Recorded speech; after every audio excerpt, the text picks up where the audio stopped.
Hi friends, இன்றைக்கி நான் உங்களுக்கு செஞ்சு காணிக்க போகிற ரெசிபி ஒரு சூப்பரான க்ரீன் ஜூஸ். டெய்லி ஒரு கப் க்ரீன் ஜூஸ் குடிக்கிறது வந்து நம்ம உடம்புக்கு ரொம்ப நல்லது. நிறைய ஹெல்த் பெனிஃபிட்ஸ் வந்து இதில் இருக்குது. ஸோ க்ரீன் ஜூஸ் வந்து salary, cucumber, apple, lemon juice, அப்புறம் கீரை இவ்வளோத்தையும் வச்சு பண்ணுவாங்க. நீங்கள் வந்து நான் ரெட் ஆப்பிள் யூஸ் பண்ணியிருக்கேன், நீங்கள் க்ரீன் ஆப்பிள் யூஸ் பண்ணிக்கலாம். இன்றைக்கி நான் யூஸ் பண்ண போகிறது அகாரோவோட ஸ்லோ ஜூஸர். இதை வச்சு தான் நான் வந்து க்ரீன் ஜூஸ் வந்து பண்ண போகிறேன். ஃபர்ஸ்ட்டு நம்ம ஜூஸர் அசம்பிள் பண்ணிடலாம்.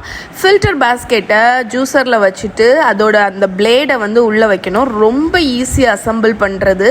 அதுக்கப்புறம் உங்களுக்கு தெரியுதுல்ல, அந்த 2 ஆரோ மார்க், அந்த ரெண்டுமே மீட் ஆகணும். அந்த அளவுக்கு நீங்கள் செட் பண்ணால் போதும், உங்கள் ஜூஸர் வந்து லாக் ஆகிடும். அதுக்கப்புறம் நீங்கள் மேலே உள்ள லிட்டையும் வச்சு லாக் பண்ணிட்டோன்னா நம்ம வந்து ஜூஸர் வந்து ரெடி. இதுக்கு வந்து 2 எக்ஸ்டர்னல் கேனிஸ்டர் மாதிரி கொடுத்துருக்காங்க. அது ஒன்று வந்து பல்ப் கலெக்ட் பண்ணக்கூடியது, ஒன்று வந்து ஜூஸ் கலெக்ட் பண்ணக்கூடியது. இப்போ நம்ம வெஜிடபிள்ஸ் எல்லாத்தையும் நல்லா வாஷ் பண்ணி கட் பண்ணிடுங்க. மேலே உள்ள ஃபனலை ரிமூவ் பண்ணி மெஷினை ஆன் பண்ணிடுங்க. ரொம்ப ஸ்லோவாக சுற்றும். இதுதான் இந்த ஸ்லோ ஜூஸரோட அட்வான்டேஜ். அதாவது உங்களோட ஃப்ரூட்ஸ் எல்லாமே வந்து ஸ்லோவாக க்ரஷ் ஆகி நல்ல பிழிஞ்சு எடுக்கும். ஃபாஸ்டான ஜூஸருக்கும் ஸ்லோ ஜூஸருக்கும் உள்ள டிஃப்ரென்ஸ் வந்து இதுதான். நிறைய ஜூஸ் வந்து இந்த ஸ்லோ ஜூஸரில் எக்ஸ்ட்ராக்ட் ஆக முடியும். ஃபர்ஸ்ட் வந்து நான் ஒன்றா போடுறேன். நான் எந்த விதமான தண்ணியுமே இந்த ஜூஸரில் ஆட் பண்ண போகிறதில்ல.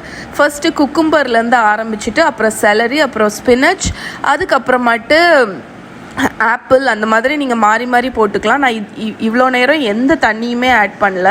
வச்சுருக்கிற எல்லா இன்க்ரீடியண்ட்டையும் ஒன்றா ஆட் பண்ணிகிட்டே இருக்கிறோம். அப்புறம் ஸ்பினச்சை வந்து மேலே ஒரு புஷ்ஷர் கொடுத்துருப்பாங்க. உள்ளே போகலை அப்படின்னா நீங்கள் மேலே அதை வச்சு புஷ் பண்ணிக்கலாம். புஷ் பண்ணி நீங்கள் பிளெண்ட் ஆகும்போது எவ்வளோ ஜூஸ் கலெக்ட் ஆகிருக்கு பாருங்கள். இந்த பக்கம் பார்த்தீங்கன்னா உங்களோட பல்ப் வந்து கலெக்ட் ஆகிட்டே வரும். இப்போ பாருங்கள், நான் ஜூஸை எல்லாத்தையுமே எக்ஸ்ட்ராக்ட் பண்ணிட்டேன் நிறைய. இதில் பார்த்தீங்கன்னா நம்மளோட பல்ப் எந்த அளவுக்கு எவ்வளோண்டு பல்ப் வந்திருக்குன்னு பாருங்கள்.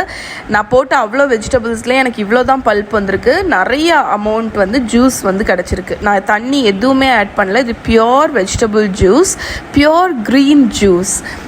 ஸோ இப்போ வந்து நம்ம க்ரீன் ஜூஸ் வந்து ரெடி ஆகிடுச்சு. இதில் வந்து லெமனை வந்து டேஸ்ட்டுக்கு பிழிஞ்சு விட்டுறலாம். நீங்கள் வந்து வேணும்னு நினச்சிங்கன்னா சால்ட்டு போட்டுக்கலாம். பட் நான் வந்து ஆப்பிளில் உள்ள ஸ்வீட்னஸ்ஸே இது வந்து கரெக்டாக இருக்கும். ஸோ இப்போ வந்து சர்வ் பண்ணிடலாம். இப்படி தான் ஹெல்த்தியான க்ரீன் ஜூஸ் பண்ணணும். அகாரோவோட டீட்டெயில்ஸ், அவங்களோட ஸ்லோ ஜூஸரோட டீட்டெயில்ஸ் எல்லாமே கீழே டிஸ்கிரிப்ஷனில் கொடுக்குறேன். மறக்காமல் செக் பண்ணுங்கள். இந்த ஃபுல் ரெசிபியும் கீழே இருக்குது, மறக்காமல் செக் பண்ணுங்கள். இதோடு இன்றைக்கி வீடியோ முடிச்சுக்கிறேன். நாளைக்கு உங்களை மீட் பண்ணுறேன். Bye bye.